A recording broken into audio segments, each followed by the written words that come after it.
So during 2020, I had a lot of free time, like a lot. And I wanted to use it to better myself in some way. And I didn't. Like,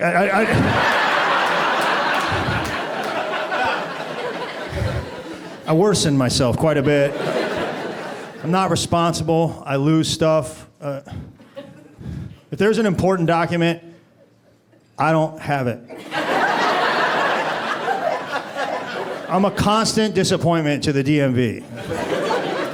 Sir, do you have your social security card? I haven't seen that in 30 years. Sir, it's an important document. Well, then you guys shouldn't have printed it on a gum wrapper, okay?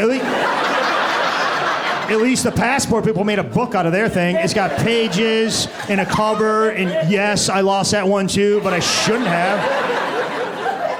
Sir, do you have your birth certificate? My birth certificate? That document is 54 years old. I also don't have the Declaration of Independence.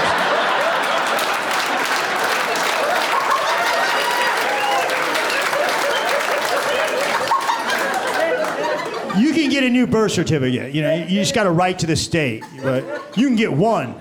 I lose them all the time. I'm like, can I just get a book of 50? Is there a birth certificate of the month club or something I could join? Then they start with the car questions. Do you have a title for your car? I never thought of one. The sedan with a plan.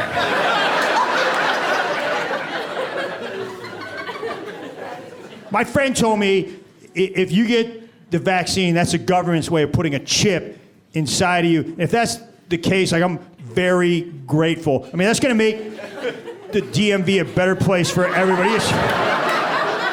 Sir, we need to see your paperwork. I'm pretty sure it's in here. I got my shot in my left arm. Just get your chip reader out. It's back there. Yeah, just, it'll beep like a metal detector. I think if I could ask a favor while you're in there, I forgot my Apple ID. If you could look it up. I tried 3 times and they locked me out. And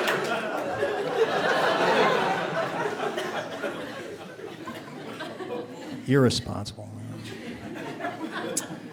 I'm not a good driver. I hit stuff. Cars, primarily. And I spend a lot of money on insurance, but I use it. I mean, my friend was like, Greg, I've never been in one accident in my entire life. I'm like, well, how do you know your insurance works? Like, mine works overtime, you know? Like, I pay a lot. I should pay a lot, but I want more from my insurance company. First of all, they say they're going to send you an insurance card. Stop calling it a card. It's a piece of paper, okay? I want a card. $3,500 I gave you guys last year. You can afford to send me a card. At least laminate the card. The library laminates their cards. I don't think the whole library system made $3,500 last year.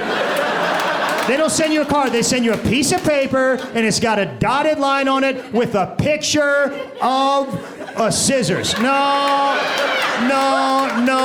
you cut it. I'm not cutting it. Not for $3,500. You can hire a couple of cutters up there for that kind of money. And if I do cut it, I'm not cutting on that stupid line. I'll cut whatever shape happens to come out. The cop's gonna be like, can I see your insurance?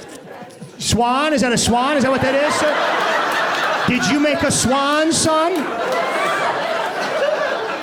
If you get a piece of paper in the mail and it's got a picture of a scissors on it, just know you're doing business with some greedy dirtbags. At least back in the day, they did a thing called perforation. Perforation. Remember that? That was their way of saying, hey, we're not going to cut it, but we'll get you started. You know, it was a fair deal. Each side gave a little bit. You felt like you were being treated like a customer. There is no more perforation. It doesn't exist. The only thing left that's perforated is toilet paper, and I'm telling you right now, if SHAMBAN starts putting scissor pictures on their product, I'm going to have a real problem with that. Yeah. That's where I draw the line, and I'm not talking about a dotted line.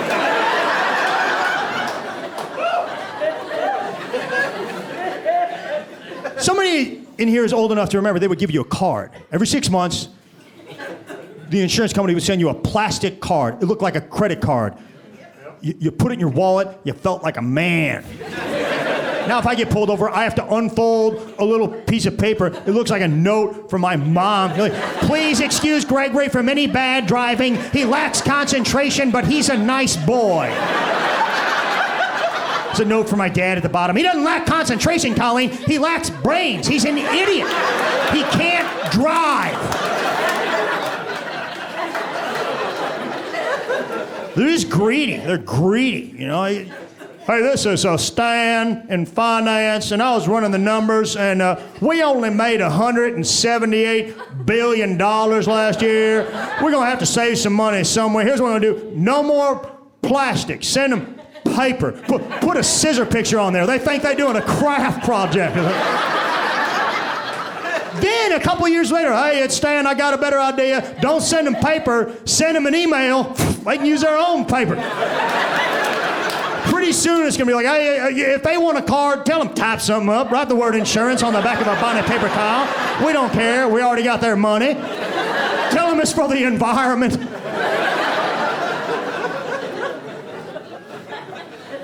I read my car insurance card. On the front of it, it says, do not discuss the fault of an accident with anybody except for the police or your insurance agent. And I remembered it, but I got it mixed up with my health insurance card. I was at the doctor. He's like, what's wrong? I'm like, I'm not telling you nothing. I'm not talking.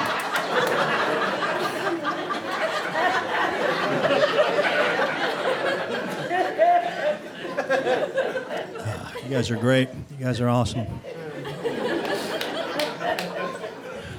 So I didn't used to do this. Like this wasn't my job, you know. I was in the peanut butter game. You think that's funny, man? I guess you've never heard a little thing called lunch. Like I was part of that. Like I sold Jif. I sold Jif peanut butter, right? Yeah. There's a reason why we're doing this special in Lexington, Kentucky. Jif is made here. Yeah. Jif is the best peanut butter, okay? It's the best peanut butter. Our motto was, choosy moms, choose Jif. Choosy moms, not all moms, okay? Let's say maybe your mom who drinks in the afternoon and goes to the casino and forgets to pick up your kids from school. If that's the case, by all means, buy Peter Pan. Okay, that's a better product for you, all right? Like, Peter Pan, come on, their mascot is a boy who refused to grow up. Maybe he couldn't grow up because he was malnourished, because he was eating that garbage peanut butter named after a cartoon character. Peter Pan can fly because he has hollow bones. There's no nutrients in Peter.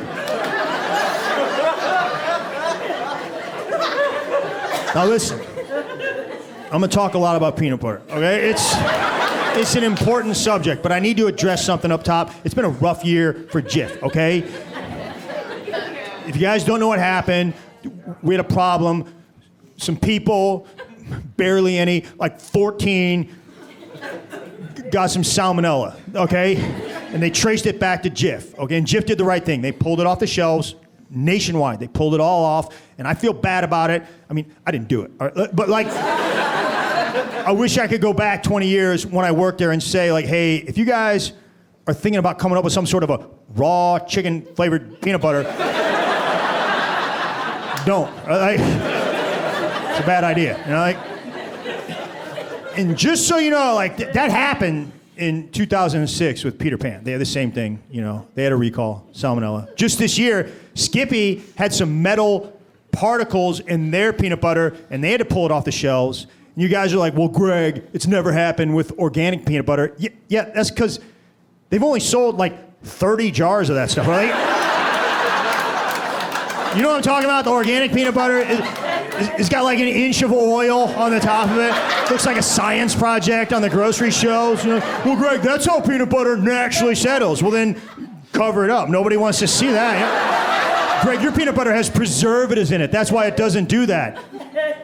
Yeah, that's exactly why it doesn't do that. Yeah. Maybe we're trying to preserve people's appetites, right? Like, Greg, you just take a knife and you stir the jar and the oil goes away. Oh, now I'm supposed to help you make the peanut butter? Why don't you just hand me a bag of peanuts and a hammer next time? I'll smash them up myself.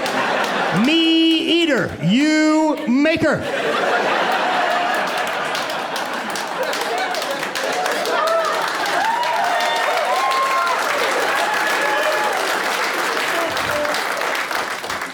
Now listen. There's probably somebody out there, and your mom made you eat organic peanut butter when you were growing up. If that's the case, obviously you were homeschooled.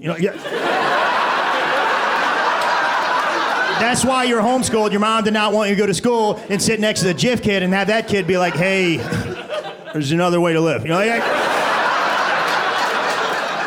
And maybe you're a parent, okay? Maybe you're a parent and you force your child to eat organic peanut butter. And if that's the case, I'm not going to tell you how to raise your own kid. I am going to gently suggest that you at least expose them to some different peanut butter, before you send them off into the world. Because I don't know if you've ever seen an organic peanut butter kid go off the deep end. It is not pretty. Okay, these kids, they spend 18 years eating it, then they go off to college. They have one bite of a Jif sandwich. 6 weeks later, they're passed out on a park bench with Nutter Butters all over their face. We got a lot of that business at Jif. We didn't want it. That's blood money right there. We took it. But,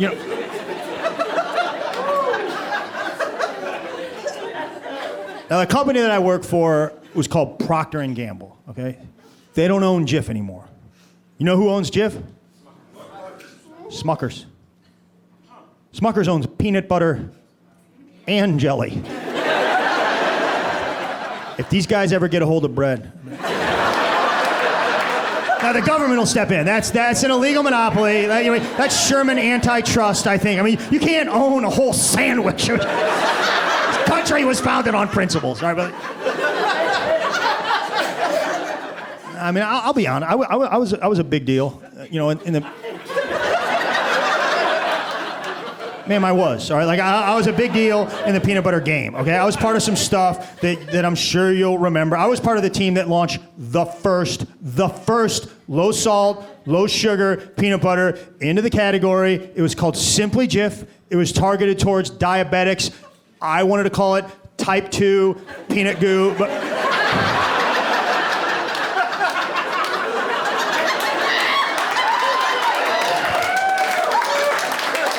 I liked it, I always felt guilty because we charged the same for crunchy as we did for creamy, which, if you think about it, the crunchy, we didn't finish making that.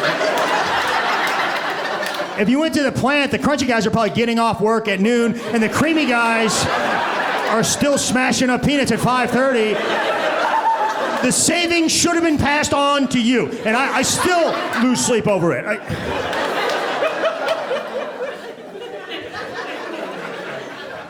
I'm a purist, I'll just tell you right now. I'm a peanut butter purist. I think there should be creamy and crunchy, and that's about it, There's a lot of new flavors in peanut butter. They're getting fancy. I don't care for it. Like Peter Pan has honey roasted peanut butter. If I know those guys, they're just grinding up bees and stirring them in there.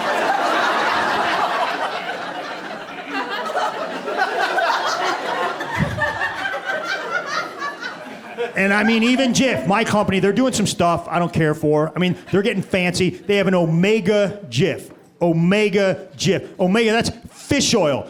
They're putting fish in peanut butter, and they're wondering how they got salmonella.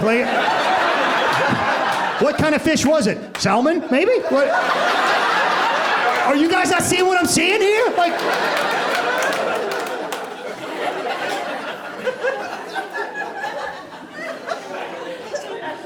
I mean, I know a lot of stuff. I mean, just so you know, the main size in peanut butter, that's 18 ounce, okay? That's where the deals are. That's where the wars are fought. That's where we go head to head, There's a 28 ounce, there's a 40 ounce, but the deals they're 18 ounce. And if you went to Kroger right now and you bought an 18 ounce jar of Jif, it would probably cost you about $3.19. Back to school, maybe 2 for $3. If that happens, stock up. It's not coming around for another year. All right? I ran a deal one time, Columbus, Ohio, 200 Kroger stores, 18-ounce Jif, 99 cents. Yeah, I did that. It'll never happen again. Never. Even the bad moms bought Jif that week. Mama, this peanut butter tastes better. Don't get used to it, boy. I ain't giving up cigarettes and I ain't giving up Red Bull. So when it's gone, it's gone.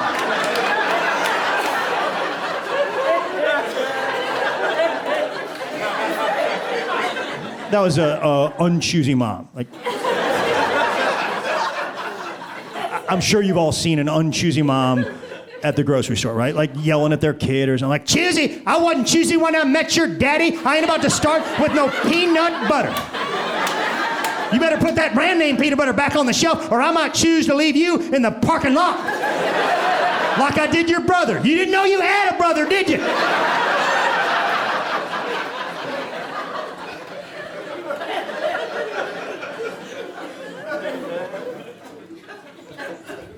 I'll come back to peanut butter. It's like I told you, I had a lot of time to think in 2020, and I started thinking about like how I got from peanut butter to comedy. And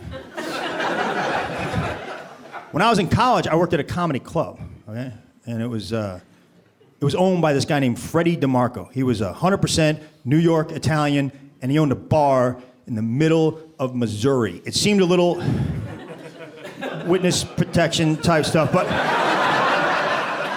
nobody asked questions. Freddie was good to me. He treated me like a son. He was a mentor to me. In my senior year of college, I went to him. I said, Fred, I think when I graduate, I want to be a stand-up comedian. He's like, Craig, I don't know, man. You're a wrestler, man. You're a wrestler. Like comedy and wrestling, Greg, they're very different things. I'm like, yeah, Fred, I wasn't planning on wrestling the audience. Like, let me make a couple of calls, Greg. I can't promise you anything. I don't know. And then he did. He's a really cool guy. He set me up with a job in Chicago, and he was going to get me introduced in the Chicago club scene. But I told you guys, I took that job at Procter Gamble. I chickened out, and I had to tell Freddie. Like, Freddie, I took a job at Procter Gamble. Greg, why would you do it? Man, you're going to be bored, Greg. I just fell asleep between the words Procter and Gamble. No, Fred, it's a good job. They're giving me a company car. Yeah, they're giving me a company car, right? That's how they trick you into being bored. You really want to sell soap the rest of your life? I'm like, I'm not selling soap. I'm actually selling peanut butter. Oh, why didn't you say so, Greg? I mean, that's an entirely different situation there. Here I think you're selling soap, but you're selling peanut butter. That's going to be a lot of excitement, Greg. I mean, think all the fun you're going to have with peanut butter. I mean, creamy one day, crunchy the next day. Greg, get in your company car and drive it off a cliff. At least you'll have 5 seconds of fun before you hit the ground. Here, come on. I worked there for 10 years, and I told you guys, I loved it. I told you guys I did, but I could never get comedy out of the back of my head, and one day I did a crazy thing. Like, I went into my boss's office, and I just quit. And Freddie was my first call, because I knew he was the only one that would understand. I go, Freddie, I did it. I quit P&G. I'm going full-time comedy. Craig, why would you do that? That's a good job, man. They gave you a company car. You said it was boring. I said that a long time ago, Greg. I mean, you're not a young guy now. I mean, your life's almost over. You're supposed to be bored, Greg. I mean, get a hobby. Play golf or something. You don't quit your job. I mean, comedy is a tough business, Greg. I mean, people don't need comedy, Greg. You know what they need? Peanut butter. They need peanut butter. There's a lot of stability in peanut butter, Greg. I tell you what, use your head. I mean, come on. I still talk to Freddie probably twice a month. I love him, but I hear him every day in the back of my head. That's the voice. You guys have a voice when you mess something up? That's Freddie. When you regret something. I woke up the other day and I was like, I don't feel good. Yeah, of course you don't feel good, Greg. You ate an entire rotisserie chicken at 11:30 at night. You shoved the whole thing in your fat face in 6 minutes, Greg. I think you ate the rubber band that holds your legs together. I mean, come on. Greg, you get hungry, have a snack. Don't eat an entire barnyard animal. I mean, come on, Greg. Those things are made for a family of 5, not one man standing naked in the front of the refrigerator at 11:30 at night, shoving chickens into his fat face, rubbing chicken grease over God knows what. You make me sick. I hope you saved the wishbone. You're going to break it apart and wish you were somebody with self-respect.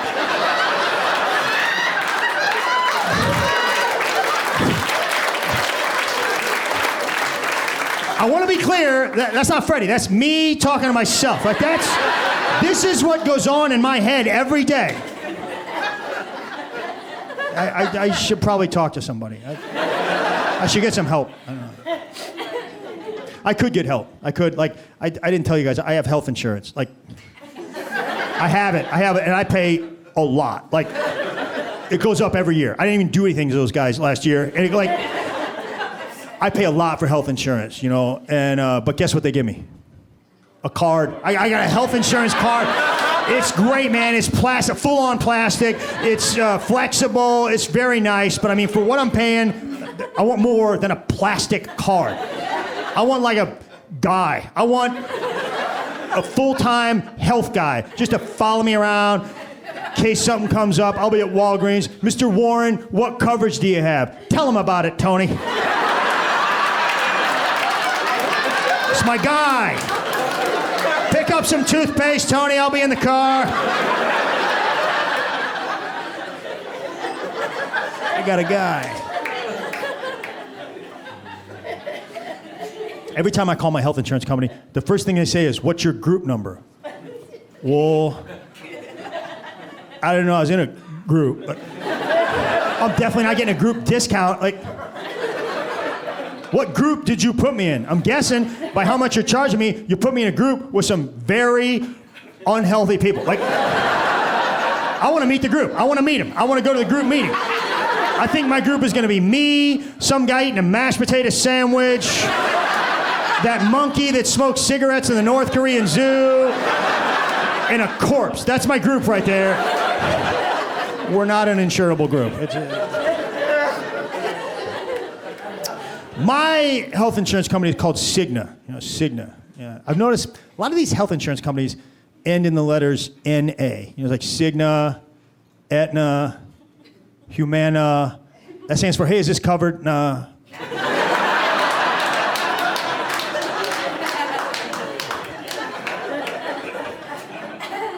I have Cigna Bronze. That, you know, that's my insurance package or whatever. That's my level. And it sounds pretty good. You know, like bronze, that's third place in the Olympics. But my insurance would be third place in the Olympics if there were 3 guys in the Olympics. Like in the insurance game, bronze means the worst. Like every time I use it, I hear Freddie in the back of my head, "Hey, put that card away, man. Why don't you show him your Blockbuster video card? It's gonna be better than that. Come on, Greg. Yeah, you should have kept selling peanut butter. You might have silver."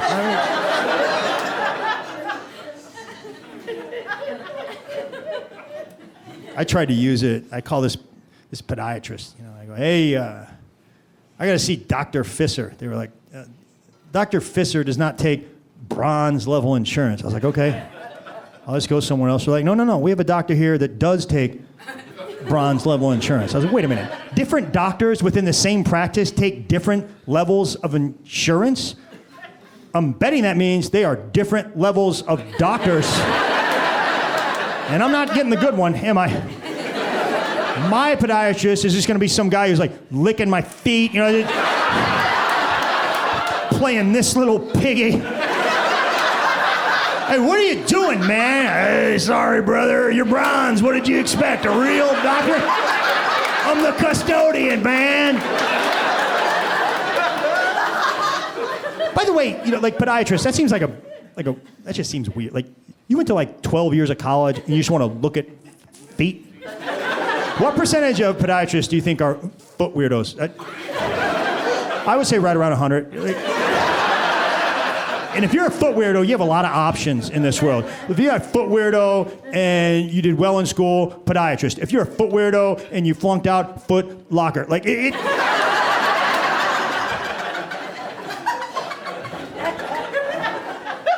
talk about this stuff. I had some health stuff a while ago. It wasn't like overly serious, but it was bothering me. I had some stomach problems, okay? And I went to the doctor. It was a good doctor, and he gave me some pills, and it didn't work. And I went to like 2 more doctors. They gave me pills, gave me tests. Nothing worked. And I started getting depressed. And my friend was like, hey, you should go see a holistic doctor. I'm like, oh. You talking about like, woo? I'm not going to see a witch, okay? And then my stomach hurt for 6 more weeks, and I was like, I'm going to see the witch. And I went, and like I didn't know what to expect. I'd never been to a witch before. Right off the bat, it was different. She goes, call me by my first name. Call me Dr. Olivia. I was like, that does not sound official to me. Like if I was in court and I heard for the prosecution, District Attorney Randy, I'd be like, no, this guy is not a real prosecutor. You know? But here's the thing, I'll call Dr. Olivia whatever she wants me to call her because she is a miracle worker, okay? She healed me. You want to go nicknames? What up, gut fixer? Like I love Dr. Olivia. She changed my life. Now I need to tell you, witches, they charge. Like she's expensive. Like witches charge, and I should have known because every time I walk in this place, there's like 3 pretty girls standing behind this nice desk. Greg Warren, it is so nice to see you. Oh, this is gonna cost me. Pretty girls being nice to you? That's usually very expensive. Like, I've been to the regular doctor. That is not how it works. You walk in, they slide the window open about a ½ an inch. Sit down, fill out the forms. If you have any questions, call your mama. You're like, oh. She doesn't sound nice or pretty. Like she sounds like a $12 copay. I can afford this.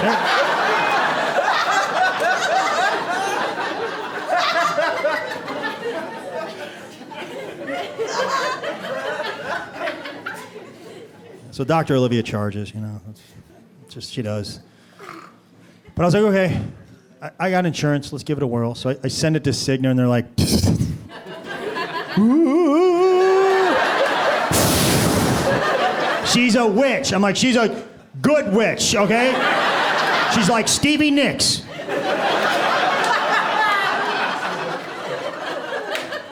They won't pay her. They won't pay her. Now, part of the reason they won't pay her is Dr. Olivia did not go to med school. Just hear me out. By training, she is a chiropractor, okay? But she spent 15 years learning as much as she could about advanced gut health, and it worked. I went to the med school guys. She beat them in a stomach fixing contest, okay? Fair and square. I don't care if she learned it at clown college. It worked, you know? They won't pay her. They won't pay her, and it's killing me. I gotta pay her, and I gotta pay the insurance company and not use the insurance, and I'm going broke, and I think the only solution is I'm just gonna have to pay for Dr. Olivia to go to med school. It's gonna be cheaper. Like, she's not gonna wanna go. I'm like, you go, Olivia, you go. And if I'm paying, I wanna see your grades every week. Greg, you're not following your diet. Well, you got a D in ankle class, Olivia. I don't know what med school classes are like. I assume it's body parts. I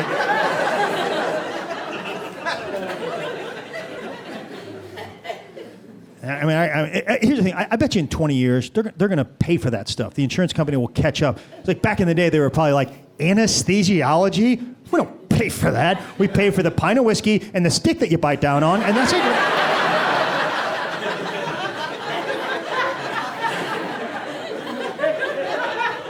And I gotta pay for others. I gotta pay for these probiotics. You know what that is? It's like probiotics.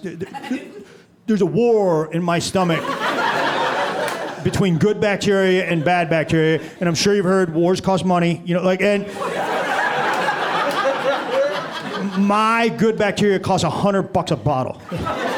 But here's the good news. Like I read the bottle. Each pill on the bottle contains 360 billion colony-forming units. So per colony, very affordable.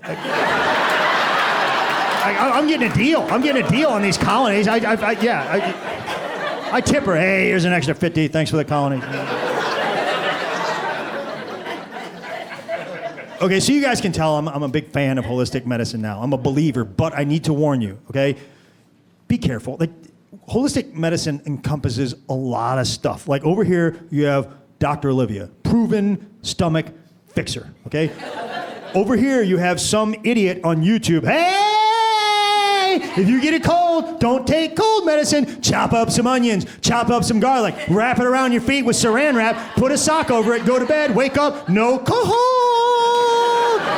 That's a real video, all right? And I did it. I did. It's embarrassing for 6 months. Like I did it probably 12 times, a lot. It was, I know, I just got carried away, and like I travel every week. Okay, you know how hard it is to cut an onion with an ink pen in a hotel room. And the grocery stores close early. Like sometimes I'm doing a show late. I gotta go buy a bag of Funyuns at the hotel gift shop, crunch them up, and.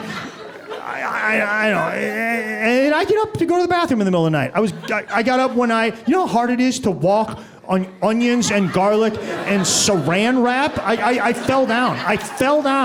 Okay? And there was a full-length mirror, and I saw myself. It was ugly. It was very pale skin, and underwear, and onions and garlic all over the place.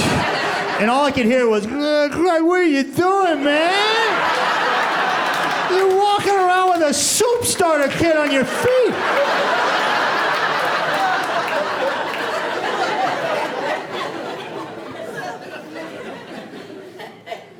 So, yeah, I just want to say, like, since the pandemic, I'm a big fan of anybody in medicine. You know, they're heroes, like witches, non-witches, doctors, nurses. Is there any nurses in here? Are you a nurse? You're a nurse? You're all nurses? Now, okay, are you a registered nurse?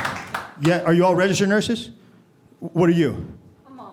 Okay, a mom. All right. A proud mom of some nurses. Okay, good. So you're both registered nurses. That's a big deal. That's a very big deal. Like, she went to a lot of college to be a registered nurse, okay? And she outranks almost all the other nurses, and she makes more money than them. It's a big deal. Just no offense, ma'am. It doesn't sound like a big deal. It sounds like, oh, you registered, so what? Like, like one time I registered to win a Jeep Cherokee in a drawing. It took 7 seconds. And then the one below you is an LPN, right? Is that LPN? That's a licensed practical nurse, and like you outrank them, right? You make more money than they do. You went to more college than they did, but no offense, man, like they have a license, right? Like they have a piece of paper that says they can nurse, where you just, I don't know, signed a clipboard at Starbucks and registered, and they're practical. That is something that I would want in a medical professional, practicality, okay? Like, if I hurt my toe and went to the LPN, she'd be like, Band-Aid, you'd be like, cut it off. Cut it off? That's not practical. Well, I'm not a practical nurse. I'm just registered. And then the other nurse, the only one that's above you, that's the nurse practitioner, and they can do doctor stuff, and it seems a little shady to me. It feels like one day they're like, man, we are running low on doctors. Lisa's the smartest nurse. Let her do the doctor stuff. Like, did she go to med school? No, but she's smart. She just doesn't take tests well. But like, she could do it. Like, we only gotta pay her an extra nickel an hour. Like, we can't afford a doctor. Like, just let her give out the drugs. She keeps her mouth shut. It feels like every time I call the doctor's office, they're trying to trick me into seeing the nurse practitioner. I'm like, hey, I'm sick, man. I gotta see the doctor. The doctor can see you in March of 2034.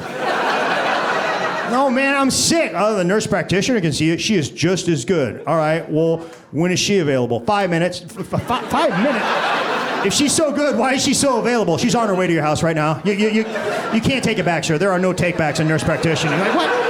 You touched her. I didn't touch anybody.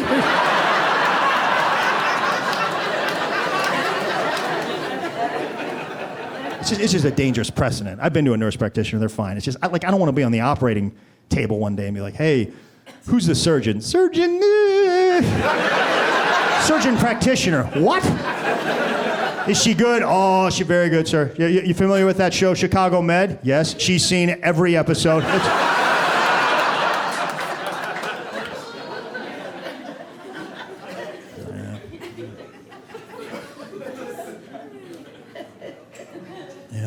I need to I need to say something about Cigna. Like, I was making fun of them, but they did a great job during COVID. They really did. I had to get tested, I don't know, whatever, 300 times. I was doing this. So, like, every week I get tested, and they paid for it every time. Like, you know, no questions, they paid for it. The only time they didn't was Omicron, and it wasn't their fault. It was just so crowded, I couldn't get in there. The only place I could get into didn't take insurance.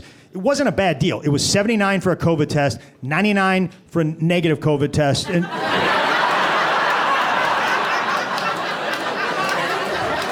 you get what you pay for. So listen, I know COVID was probably tough on everybody here. It was maybe a little tougher on me. I have a condition. I'm a surface toucher. I always have been. I don't know if you remember, in the beginning, they were like, you cannot touch surfaces. And I was like, all of them? You know, like, that's going to be a problem because I'm a leaner, you know? And when you lean, you touch stuff, mainly surfaces. You know, like, I would be elbow deep in a pile of dead bats from Wuhan, China, if it took a little pressure off my arches, you know? Greg, what are you doing? You're touching the thing that started COVID. I know, man, but I'm tired. You know, like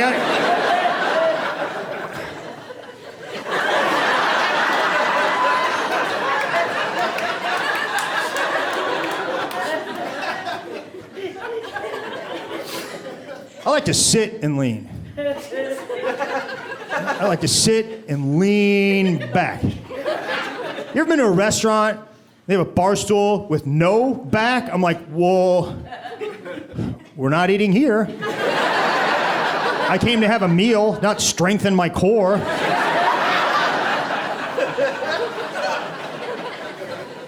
Seems like, I don't know, some stuff broke during COVID. It just, Starbucks, it kind of broke. Like, I love them. I went there twice today. It's my favorite place. I love it, but like, you go in now, there's 25 people in line, you know, there's 100 cars waiting for their coffee, and 2 teenagers running the place, you know? It's the only people working there. Like, there's a manager, he was in there, but he wasn't working, he was interviewing somebody. Fine, but it was taking a long time. Finally, I walked up, I was like, hey, I don't know what he's telling you, but look around, you're hired. Like, what could he possibly be asking her? Have you ever stabbed a coworker? Okay, are you sorry?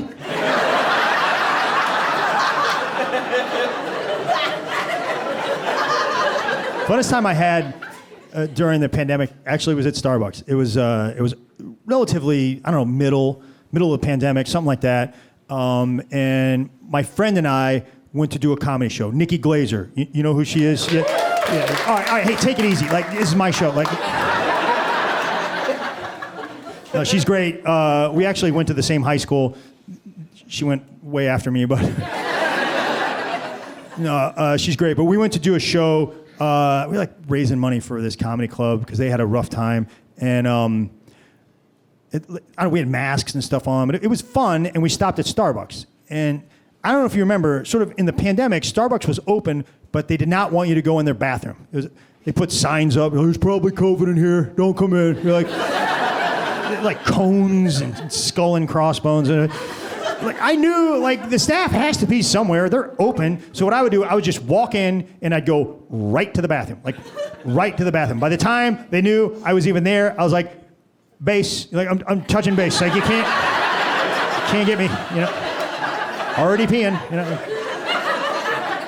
So I go and I come out and Nikki's like, I gotta go too. I'm like, Nikki, just go. She's like, I don't want to get yelled at. I don't want to get yelled at. I'm like, Nikki, just go. They're not going to notice. Just go. Finally, I convinced her. I could just walk fast, look down, act like you know what you're doing. They're not going to say anything. So she finally does. She walks all the way down this like long counter, and she gets one step from the bathroom, and I go, ma'am, you're not supposed to go in there. And the Starbucks girl goes, he's right, ma'am, you cannot go in there. I was like, oh, this worked better than I thought it would. Like,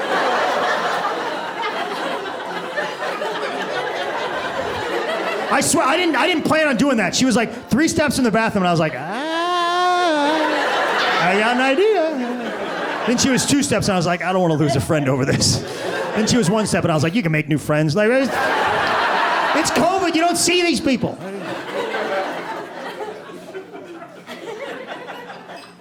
Yeah, but now I'm back to traveling, and that's awesome, man. I missed it. I've been to some cool places. I was in Alaska. If you guys ever been, like if you've never been, go. It's amazing. They don't have poison ivy there at all. There's no poison ivy in the whole. It was the most freeing experience. Like I was running around naked. Like it was. But they have bears. They have bears. You know. They told me if I was going to go hiking, I had to buy this bear spray. It's a real thing. It costs $60. Just so you guys know, this stuff is not like off. Like you're supposed to spray the bear. Okay, like you don't apply it to yourself like regular insect spray, which they should make that more clear on the can. Like all it said was aim for the eyes. So I was hiking around there, and I didn't see any bears, you know? I mean, the first day I didn't see anything because of that spray, but I didn't see any bears. Then I was looking online, and the TSA said you're not allowed to bring that bear spray on the plane because it's a weapon. It was $60, and I couldn't bring it home. So with 2 days left, I was like, somebody's getting sprayed. Like, I spent a lot of money on this bear spray. I'm going to use it. I wound up, I sprayed this old lady at the buffet. No, trust me, she had a lot of bear-like qualities. She was stumbling around. She was reaching for the honey at one point. Anybody would have mistaken her for a bear. She grabbed a salmon with 2 hands. I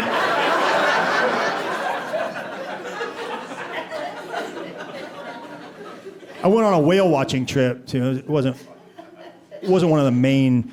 It was discounted. You know.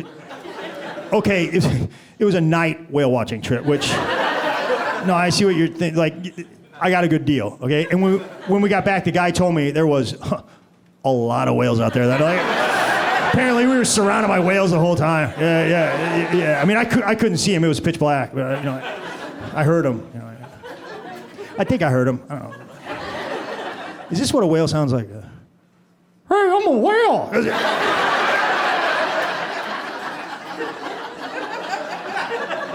Sort of sound like the guy that charged me the $900. Like, I didn't.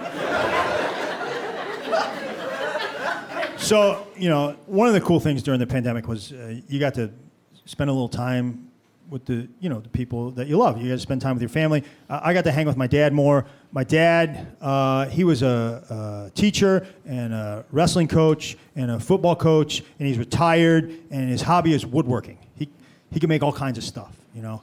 All kinds of stuff. He's getting good, but during the pandemic, he was doing his woodworking, and he cut his finger off. And this is not the first time it's happened. I was like, Dad, we can only do this 7 more times. They're not salamander tails. They're not coming back. He cut his finger off. Where did he go? Urgent care. I was like, Dad, that's not a cut your finger off type of place right there. If you lose a body part, you don't show up to a strip mall. All right, like go to the hospital. But he went there, and they did a good job. They cleaned him up, and they're like, hey, he has to have surgery tonight, and we don't do that here. We can give him a flu shot, you know, like, but. So they found a surgeon, and me and my dad went to the surgeon's office that night, and there was forms to fill out, and my dad's got half a finger, so I got to fill them out, and the first question was medical history. Now, my dad has had a lot of stuff, okay? He's 77. He has had a lot of stuff, and, you know, he's one of the toughest human beings you'll ever meet. I'm pretty sure there's some stuff that he has that he's not telling me about. So to be safe these days, when I get that question, I check them all. I check them all.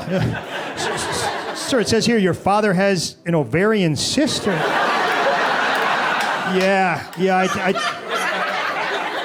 I think it's a left one.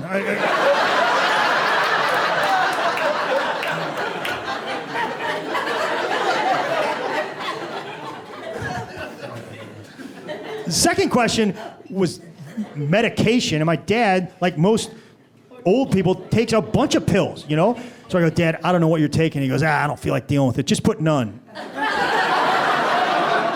I can't do that, Dad. Like, I checked a lot of stuff on question number 1. It's gonna get suspicious. Wow, 76 diseases and just Flintstones chewables. That's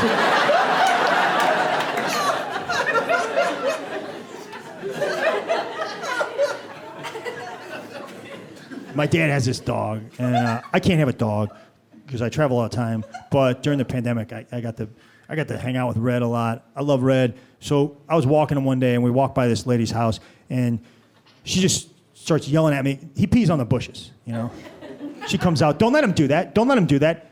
If he pees on those bushes, the other dog's gonna walk by and they're gonna smell it and they're gonna pee on the bushes too. I was like, well, how do you know he started it? Like, my dog is not a leader, he's a follower. Like, I saw my dog follow a bug right into a brick wall. He's not exactly capable of launching a movement. And by the way, those bushes have been there for 7 years, okay? See, you're telling me he's the first one in 7 years to ever pee on the bushes? I peed on the bushes 2 weeks ago. Like, I didn't want to. I think a guy peed on him before me, and I was compelled, you know?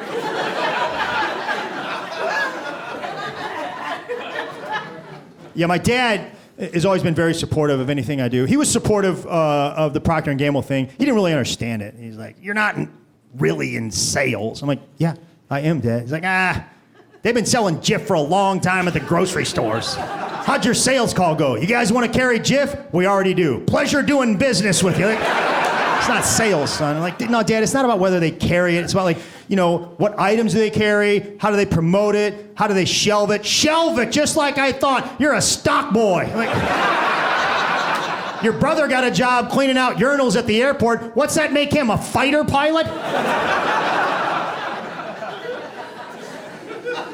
I sold other stuff besides Jif. I sold Duncan Hines cake mixes. Yeah. Nobody's impressed. We had the #1 cake mix, okay? We had the #1 brand of cake mix. Yeah.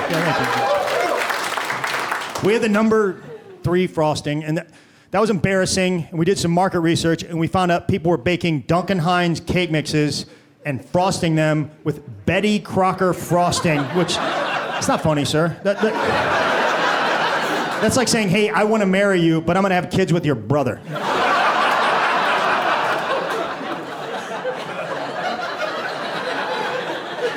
The other frosting was Pillsbury. I hate them. Like the Doughboy. Like their frosting was called Funfetti.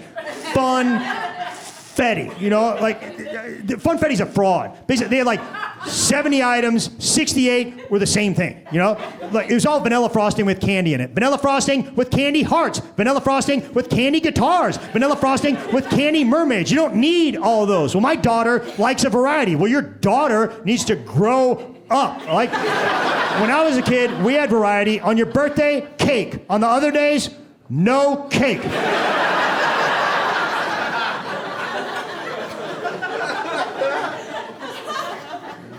I sold Crisco shortening. You know, that was a good product. We had a hard time coming up with like a health message there. The best we could do is, at least we're not lard. You know? But we introduced the greatest thing ever to happen in the shortening and oil category, Crisco sticks. It was a big deal. It was a very big deal. Basically, we took shortening and we put it in the form of a stick of butter. We wrapped it in foil. We put tablespoon markings on it so you could cut it instead of getting a measuring cup all greasy. And people were like, Greg, with all that extra packaging, it probably costs way more per ounce. I was like, way more.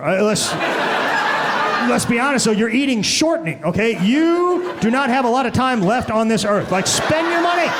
Bake a cake and put cigarettes in it instead of candles. It doesn't matter.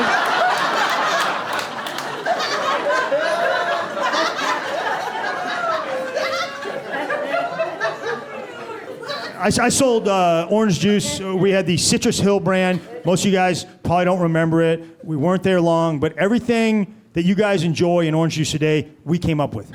Back in the day, there was a cardboard carton of orange juice, and to pour it, you had to unfold the top, and it got all soggy and gross, you know, and then somebody put a screw-off spout on the side. You're welcome. Are we like?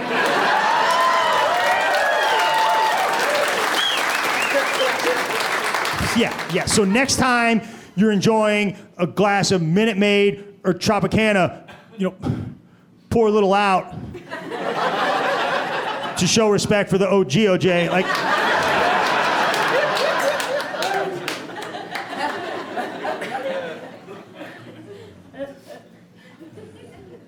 but my passion was peanut butter. It's important to me. What kind of peanut butter you eat, ma'am? Jif. Yeah, I could tell. You have beautiful skin. I can see these things. Yeah. What about you, sir? Jif. Yeah. You're not just saying that, right? You, sir? What do you eat? You don't eat peanut butter? Okay, you can go. We don't need you here, sir. You just don't like it? Yeah. About you, sir? Jif. Yeah. Anybody eat Skippy? You can tell me. You eat Skippy, ma'am? You eat Skippy. Stop. Hey, you don't. You eat Skippy? And you like the taste of it? Ma'am, you have COVID. It affects your taste buds, ma'am. You have the Skippy variant, and you better get that checked out, ma'am.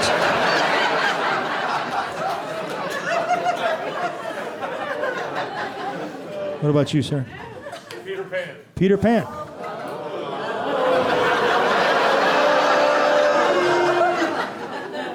I don't like you, sir.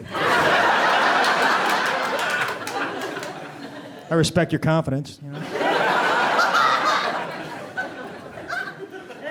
Well, at least you eat peanut butter.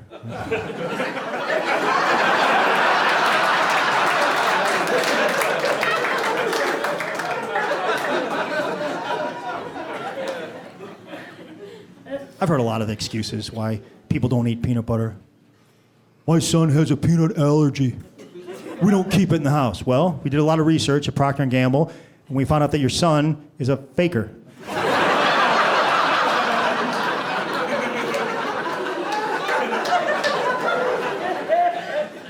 I like almond butter. Do you? I mean, you're a hippie. That's fine, hippie. Go ahead and eat your almond butter or smoke it, whatever you do with it. I don't know how you buy it, because from what I understand, the grocery stores require shoes, hippie. You didn't buy it, did you? You got it from one of your hippie friends at a Fish concert. They pulled it out of their hobo bag. It was in a bottle that used to have patchouli in it. Probably traded it to him from some skirt that you made out of lawn clippings, hippie. Fine, hippie's got to eat, but... I've heard this, I prefer Nutella. You're eating a chocolate sandwich, okay? Just put a Hershey bar in between two pieces of bread. You can prefer it, but don't you dare call it lunch, okay?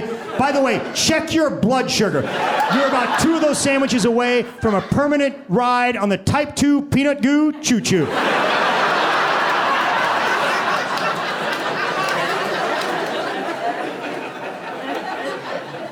Now listen. I said a lot of stuff here.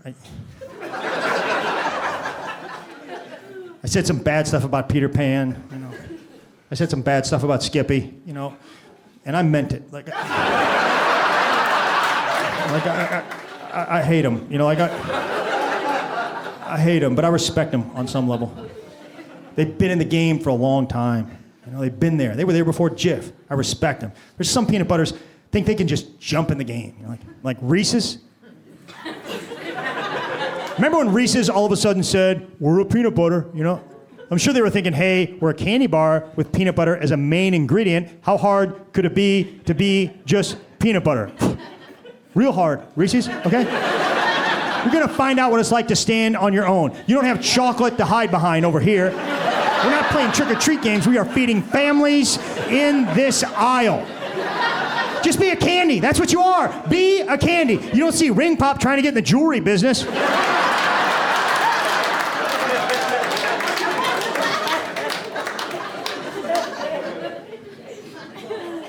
I love Jif, I love peanut butter. There's only one product that I cared about almost as much, and that's Pringles. Pringles is a great product. We introduced it in 1968. It came out strong, and then the government got involved. They said, hey, you're not made of 100% potatoes. You're made up of corn and soy and wheat and potatoes. You can't call yourself potato chips. You have to call yourself potato crisps. And people are like, yeah, we still like them. You know, and the government was like, you know, they're not made of 100% potatoes. And people are like, yeah, we kind of figured that when they were uniformly stacked on top of each other in the perfect shape of a horse saddle. You know those gummy orange slice candies? Not real oranges. We figured that out.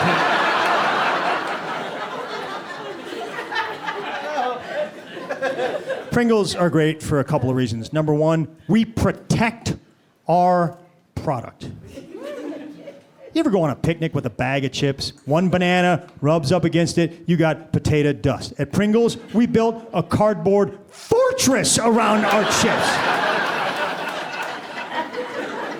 Number two, efficient use of space. I'll say it again. Efficient use of space. You ever open a can of Pringles? Wall to wall, floor to ceiling, chip, chip, chip, chip, chip. You ever open a bag of Lay's? Air! You just bought air! That stuff does not belong in the snack aisle. It belongs in the balloon aisle because that's what you bought. A blown up balloon with 4 chips in the bottom of it. You got ripped off. They should put a scissor picture on that bag. Thank you very much. Thank you. Thank you. Thank you.